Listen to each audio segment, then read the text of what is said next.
শহীদ রাষ্ট্রপতি জিয়াউর রহমানকে হত্যার অন্যতম পরিকল্পনাকারী ও ৪৫ বছর ধরে পলাতক থাকা আসামি অবসরপ্রাপ্ত মেজর মোজাফফর হোসেনকে গ্রেপ্তার করা হয়েছে। এই বিষয়ে আরও বিস্তারিত জানাতে আমাদের সাথে সরাসরি যুক্ত হচ্ছেন কাজী মাহবুবুর রহমান, ঢাকা বিশ্ববিদ্যালয়ের অধ্যাপক।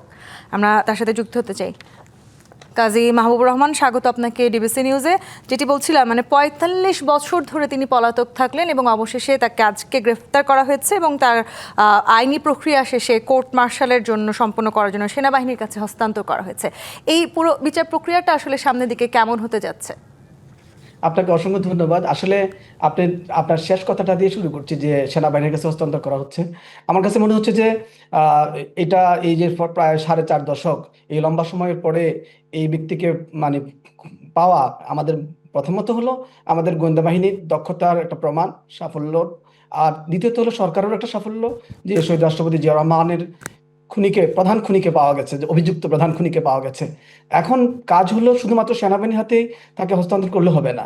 এখানে একটা জাতীয় কমিশনের মাধ্যমে আসলে এই ঘটনার সাথে কারা জড়িত ছিল, কেন জড়িত ছিল, মোটিভটা কি ছিল, জাতীয় এবং আন্তর্জাতিক রাজনীতির কোনো সংশ্লিষ্টতা ছিল কিনা, বা প্রতিবেশী রাষ্ট্রগুলো যারা আছে তারাও কোথাও কিভাবে প্রতিবেশী রাষ্ট্রের বিভিন্ন ব্যক্তিবর্গ কেউ অন্য জায়গায় কোথাও এটাতে জড়িত ছিল কিনা, সবকিছু খতিয়ে দেখার জন্য আমার কাছে মনে হচ্ছে একটা জাতীয় কমিশন গঠন করা দরকার।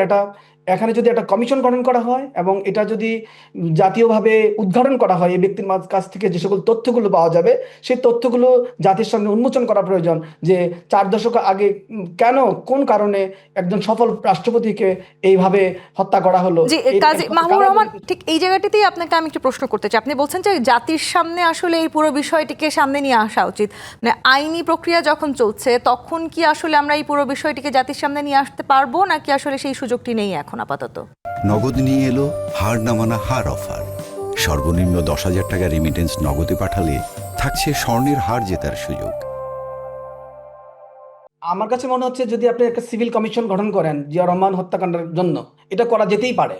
একটা মার্শাল কোর্টে বিচার, আপনি এখনো কিন্তু ওনার কোনো বিচার হয় নাই, উনি তো পলাতক ছিলেন, বিচার হয় নাই বা বিচারের কোনো রায়ও হয় নাই কিন্তু ওনার ব্যাপারে। তো এটা কোর্ট মার্শালে যাবে, অবশ্যই যাবে, কিন্তু কোর্ট মার্শালের পাশাপাশি একজন আসামিকে যেহেতু পাওয়া গেছে, সেই আসামির মাধ্যমে জাতীয়ভাবে এই ধরনের গুরুত্বপূর্ণ হত্যাকাণ্ডের ব্যাপারে মোটিভ জানা খুব প্রয়োজন বাংলাদেশ রাষ্ট্রের জন্য, বাংলাদেশের নিরাপত্তার জন্য, বাংলাদেশের স্থিতিশীলতার জন্য। সেই কারণে আমি সরকারকে অনুরোধ করছি যে এইটাকে কোর্ট মার্শালে সম্পূর্ণভাবে ছেড়ে দিলে আমরা কিন্তু আসলে অনেক বিষয় জানতে পারবো না। এখানে সিভিল আদালতে আনা অথবা সিভিল আদালতের আগেও আমি মনে করি একটা জাতীয় কমিশনের মাধ্যমে, একটা সিভিল কমিশনের মাধ্যমে দ্রুততার সাথে এই লোকের কাছ থেকে তথ্য নেওয়ার একটা প্রয়োজনীয়তা আমাদের আছে। আমরা কিন্তু এখানে বিডিআর কমিশন গঠন করেছি, সুতরাং আমরা তো অলরেডি অনেকগুলো বিষয়ে কমিশন গঠন করেছি, সেগুলোর মাধ্যমে কিন্তু আমরা তথ্য জেনেছি। এখানেও তো আমরা আসলে একটা যদি কমিশন গঠন করি আমাদের মাধ্যমে আমরা কিন্তু একটা 4.5 দশক আগে এই ধরনের হত্যাকাণ্ডের মোটিভটা আমরা জানতে পারবো, এবং এখানে জিয়া রহমানের এই হত্যাকাণ্ডে এরশাদের কি ভূমিকা ছিল এবং মঞ্জুরের কি ভূমিকা ছিল, অন্যান্য সামরিক অফিসারদের কি ভূমিকা ছিল, অথবা যারা সামরিক অফিসার না সিভিল চট্টগ্রাম কেন্দ্রিক অথবা জাতীয় লেভেলে যারা আছেন তাদের কি ভূমিকা ছিল, অন্যান্য জাতীয় নেতৃবৃন্দের কি ভূমিকা ছিল, এই সব কিছু জাতির সামনে উন্মোচন করা প্রয়োজন।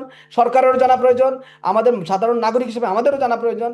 এবং আমরা মনে করি এই তথ্যের মাধ্যমে, এই তদন্তের মাধ্যমে আমরা একটা বিশেষ হত্যাকাণ্ডকে, একটা ইম্পর্টেন্ট হত্যাকাণ্ডের ব্যাপারে আমরা কিন্তু অবগত হতে পারবো। সো আমি এটাকে শুধুমাত্র সামরিক আদালতে বিচার প্রক্রিয়া কমপ্লিট করার আমি বিপক্ষে। আমি মনে করি এটাকে একটা কমিশন গঠন করার মাধ্যমে অধিকতর তদন্ত এবং একটা জাতীয় রিপোর্ট আমরা চাই। এই কারণে আমি বলছি যে এটাকে যদি সরকার খুব হালকাভাবে নেয়, বিচার প্রক্রিয়া শুধুকে কমপ্লিট করে, এটা অবশ্যই ন্যায় বিচার নিশ্চিত করার প্রয়োজনীয়তা আছে, কিন্তু ন্যায় বিচারের পাশাপাশি আমাদের তথ্য দরকার আছে জাতির প্রয়োজনে, বাংলাদেশের প্রয়োজনে, রাষ্ট্রের প্রয়োজনে। এমনকি বিএনপিরও জানা দরকার আছে, বিএনপি সরকারেরও জানা দরকার আছে আসলে শহীদ রাষ্ট্রপতি জিয়া রহমান এতটা সফল রাষ্ট্রপতি হওয়া সত্ত্বেও কেন, কিভাবে এখানে চট্টগ্রামের সার্কিট হাউসে তিনি এই ব্যক্তি, অভিযুক্ত এই ব্যক্তি সহ অন্যান্য ব্যক্তিদের মাধ্যমে খুন হলেন, এটা আমাদের জানা প্রয়োজন। সে কারণে এই হত্যাকাণ্ডের বিচার যে এই প্রক্রিয়ার মধ্য দিয়ে অন্তত শুরু হয়েছে, আমরা সেই প্রত্যাশা রাখতে পারি। কাজী মাহবুবুর রহমান, ধন্যবাদ আপনাকে আমাদেরকে সময় দেওয়ার জন্য।